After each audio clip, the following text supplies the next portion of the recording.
Well, hello everybody. How's everybody doing today? Sorry if it's a little grainy. The light, I'm losing some of the natural daylight, so I apologize for that.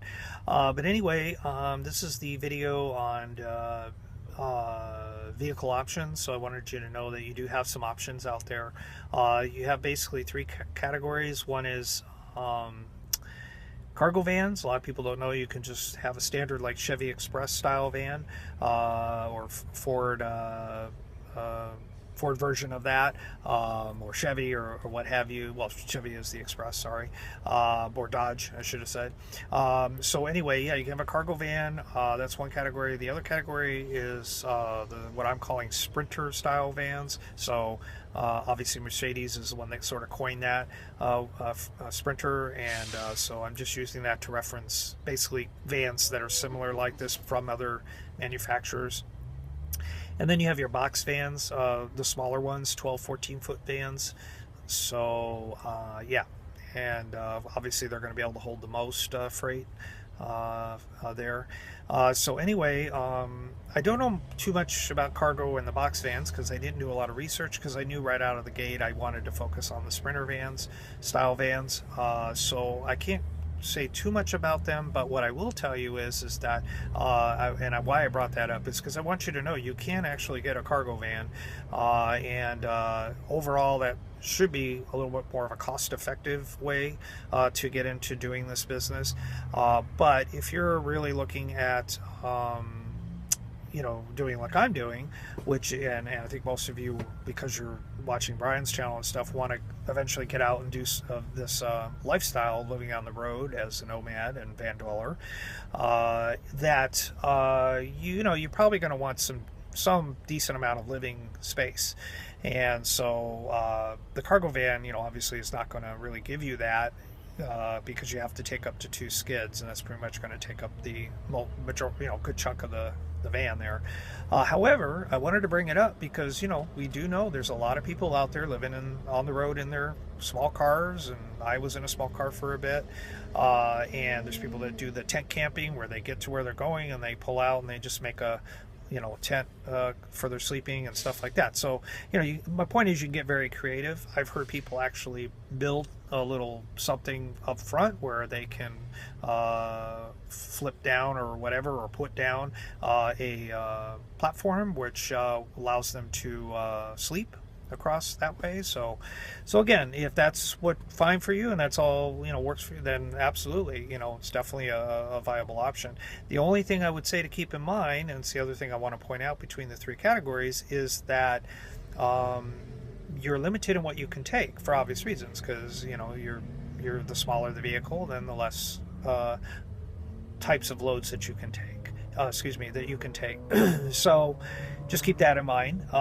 So then, the second category is the Sprinter. And before I get to that, because it's the one I really want to focus on, then there's the box trucks. And the big advantage of the box trucks, plain and simple, is they're the largest vehicle that you don't need a special license for, as long as it's under the gross vehicle weight limit. Then if you're really looking to maximize, especially with the money and stuff, that's a great option to consider. And of course it still has a lot of space, so depending on how you want to use it. But again, if you use it for living space, that's going to take away with how much you can carry. So it's a trade-off, and you have to find what has value to you. For me, it was living space that had the most value to me. I'm doing what I'm doing primarily because I want to get out on the road and start this life. And I've tried looking at many different things, didn't work out for me, or didn't feel it would. And this, when I looked at this, with my background as a business owner, I have run a business in the past for 20 years.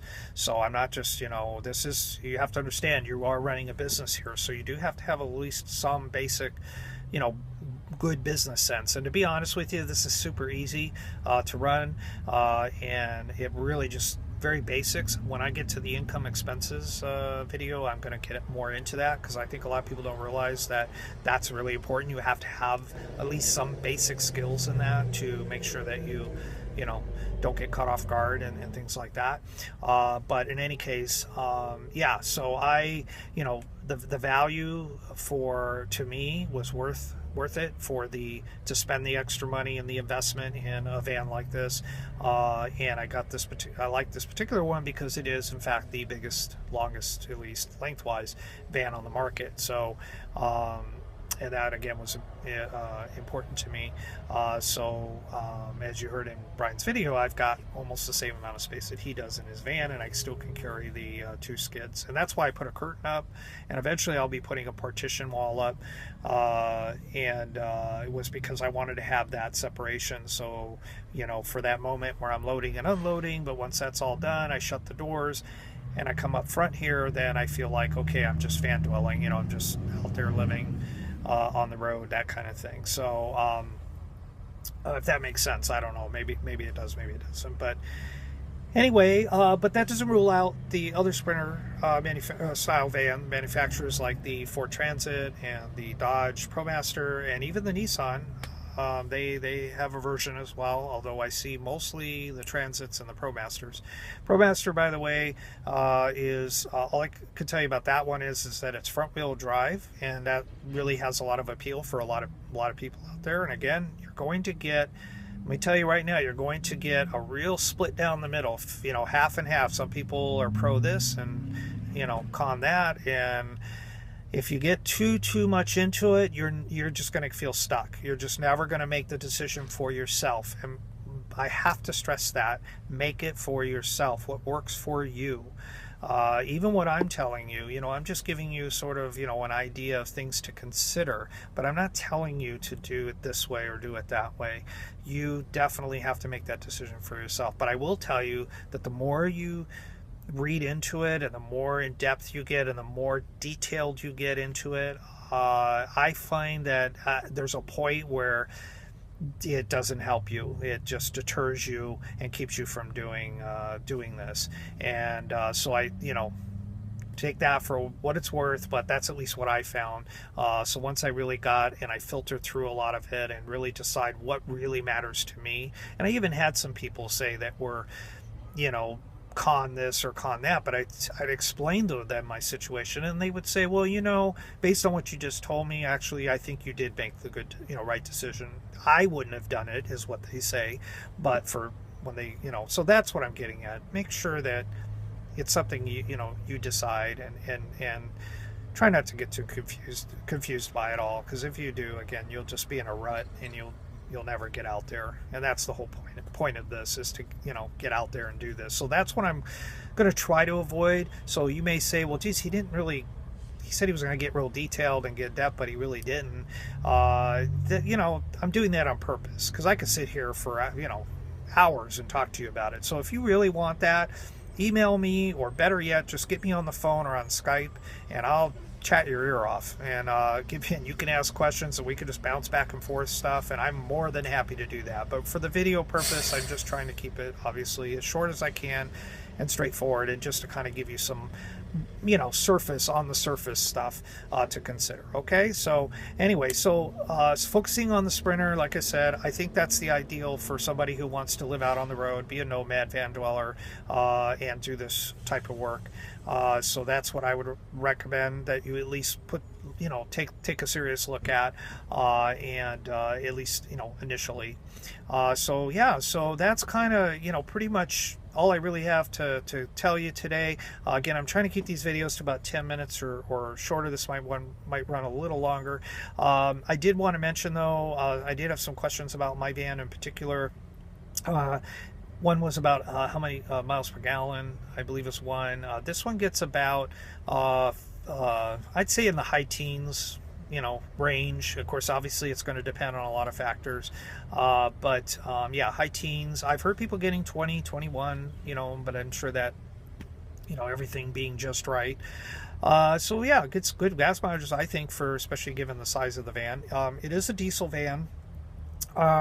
And a lot of people get turned off. That's another reason why people go with the Transit. Although you can get the Transit in a diesel version, most people go because they want to get, they want to deal with the diesel stuff, and specifically the DEF system that a lot of the,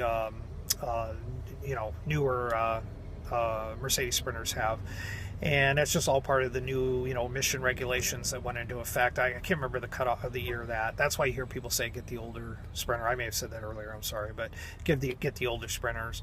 But they've worked a lot of those issues out, because there was a lot of issues with failures and things like that, and so it's been out long enough now. They've done a lot of updates to the computer system that regulates a lot of that. So at least through my research, I found, I'm not saying it's completely solved or you're not going to have issues. I'm just saying that common sense would tell you that it's been out as long as it has, and that yes, they did have issues in the beginning. That's why you hear a lot of people that are they've lost a little bit of that reputation of being the workhorse, long working for 4 or 5 800,000 miles, but yeah, so anyway, like I said, don't buy too much into everything. Just try to find the positive and just prepare yourself for the unexpected and the unknowns, because they're still gonna that's still out there. I still feel that, but I'm trying to make myself feel better by just being prepared the best I can. Okay, so and what else? Oh, this van is a 2500 model. That just means how much weight it can take. There's a 3500 model that can take about 1,000 more pounds of cargo. So this one does. This one's just shy of 3,000 that it can hold. That's dry. That's nothing in the van. So I'm going to scale it at some point, just because I'm kind of curious to know exactly where I'm at. So I'm rated right now about 2,500 is my max that I can take. That covers most expediting loads, to be honest with you. I mean, so far my highest load right now has been 1,050 pounds, right around in there. So most loads are under 1,000 pounds, I find, and on the higher end, not real high end, but higher end is up to maybe 1,500 pounds. And then of course, obviously you got ones that can go, over 2,000 and even 3,000 pounds, over 3,000. So the more weight you can carry, of course, again, the more loads that might be available to you. But I tried to pick something that seems to fit the majority of the loads, and the majority of the loads this can handle. And of course, I have the advantage of the extra high roof, so I can carry loads that are extra high. A lot of these loads, they stack the 2 skids on top of each other, so depending on what the item is, that can make it real high. And then of course, again, the length, although the length, I'm just doing the 2 skids, so I really don't have an advantages in the length that I could with this vehicle, and that, which can, I believe, carry up to 4 skids. There's guys that design their vans that way. They have ones where the bed flips up. That's a real popular thing, where everything kind of flips up or folds out or whatever, and they do that because they want to maximize the space for freight. But for me, majority of the loads are 1 to 2 skids, and the money to be made there seemed just where I need to be. So, and I was great to find that out. It was all, that was good, because then I knew I could have this much living space, which was, again, very important to me. So that's all I have on everything. Sorry for the video going a little longer than 10 minutes. So I'm going to wrap this up. If I didn't cover something, or you have more questions, or by me saying some things that brought up different questions, then again, just put them in the comments. I'll try to answer them there, or send me an email as well. And again, I'm open to chat with you by Skype or phone if you really want to just spend some time in depth. I'll be happy to do that for you, and that's it. So I hope this was helpful, and just look forward to my next video. Okay, so take care, everyone. Bye bye now.